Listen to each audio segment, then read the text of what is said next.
I want to say a special thank you to A Woman's Place for having me here this morning. Okay, so at Pano, we believe that we together can make a difference, that we together can create community benefit. So today I want to tell you a little bit about, next slide please, what it means to work together. But I also want to talk very honestly about when collaboration doesn't work and what are the things that get in our way. So I'm going to start by telling you a little story. You've heard this story, and I want you to just listen about the lessons that we teach our children very early on. Once upon a time, there was a little red hen. The little red hen lived on a farm, and she had friends. She was friends with a lazy dog, a sleepy cat, and a very noisy yellow duck. One day, the little red hen found some seeds on the ground. The little red hen had an idea. She was going to plant the seeds, and so she asked her friends, "Who will help me plant the seeds?" "Not I," barked the dog. "Not I," yawned the sleepy cat. "Not I," quacked the duck. "Then I will," said the little red hen. And so she did. She planted those seeds all by herself. When the seeds had grown, the little red hen asked her friends, "Who will help me cut the wheat?" "Not I," said the lazy dog. "Not I," said the sleepy cat. "Not I," quacked the yellow duck. "Then I will," said the little red hen. And so she did. She planted the seeds all by herself. When the wheat was cut, the little red hen asked her friends, "Who will take the wheat with me to the mill? Who will help me grind it?" "Not I," said the dog. "Not I," said the cat. "Not I," said the noisy yellow duck. "Then I'll do it myself," said the little red hen. And so she did. She took the wheat to the flour and she ground it herself. She put it in a bag all by herself. And she carried that heavy bag of flour back to the farm all by herself. And when she got back to the farm, she asked her friends, now very tired, "Who will help me bake the bread?" "Not I," said the dog. "Not I," said the cat. "Not I," said the noisy yellow duck. "Then I'll do it myself," said the little red hen. And she did. She baked that bread all by herself. And then she asked, "Who will help me eat the bread?" "Oh, I will," said the dog. "I will," said the cat. "I will," said the noisy yellow duck. "No, I will," said the little red hen. And she ate that bread all by herself. So think about the lessons that we learn from little up. We learn that we should be independent, but at what cost? Are we going to do everything by ourselves? Are we going to believe that our friends aren't going to be there for us? We're going to have to do it all by ourselves. So sometimes the things that get in the way of us working together, which is what I'm talking about today, starts with ourselves. So I want to talk a little bit about what collaboration is. And collaboration, I think, has a lot of different, it can be done in a lot of different ways, but I really believe that true collaboration has to do when we are actually sharing ownership. So why collaborate? Well, why collaborate is we're all in this together. We can't do it alone. We really truly aren't little red hens. The why of collaboration is that we can have collective impact, which is something that United Way has talked about for quite some time. It is that concept that A Woman's Place has really put into play with their ideas around the generosity marketplace, for example, that together we can have enough.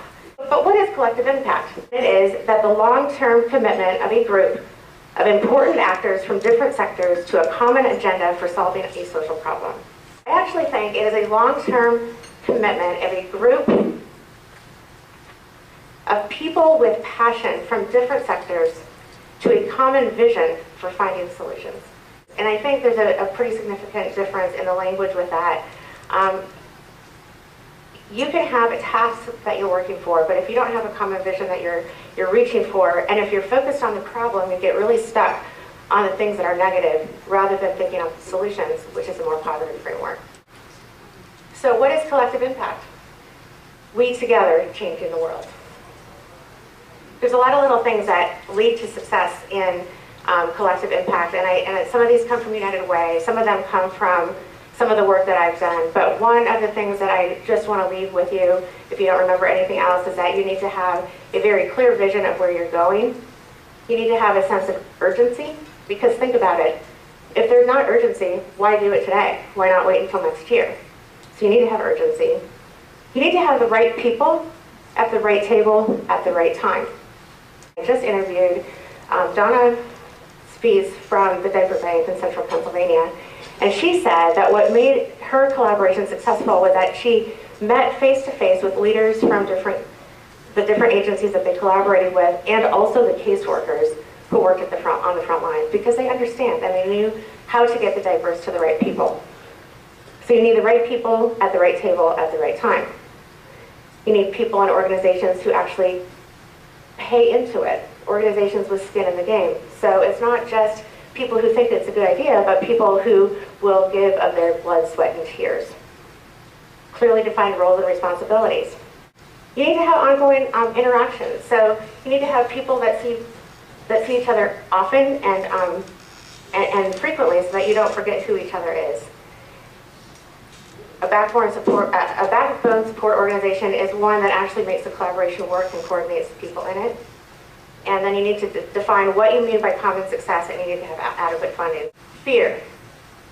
So what are people afraid of? So we're afraid of losing control. The top #1 thing in my mind that gets in the way of good collaborations are people. We say all these great things about team. We say things like, there's no I. We're inclusive, we're not exclusive, we're better together.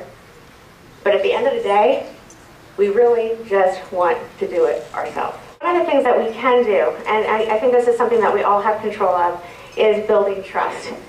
Trust is something that is a feeling. You know it when you see it, you know it when you don't have it.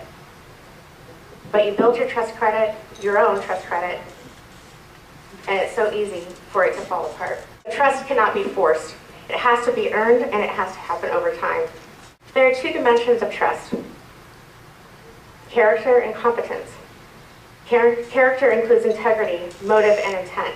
I always think of integrity, and I just want to say this, a lot of people think of integrity as being honest, which it is, but integrity has the same root word as integral or integer, which means 1. So if you are a person of integrity, you're going to be the same person at work, at play, at home, and you're going to follow through on everything that you say you're going to do. So to work in collaborations, you have to build your own trust by being a person of integrity. So you have a choice. You can do it alone. You can eat your bread alone at your own little table, and you can probably do really great things that way. Or you can join the we with the work, the we being the we together, with the work that is happening in your community. Thank you.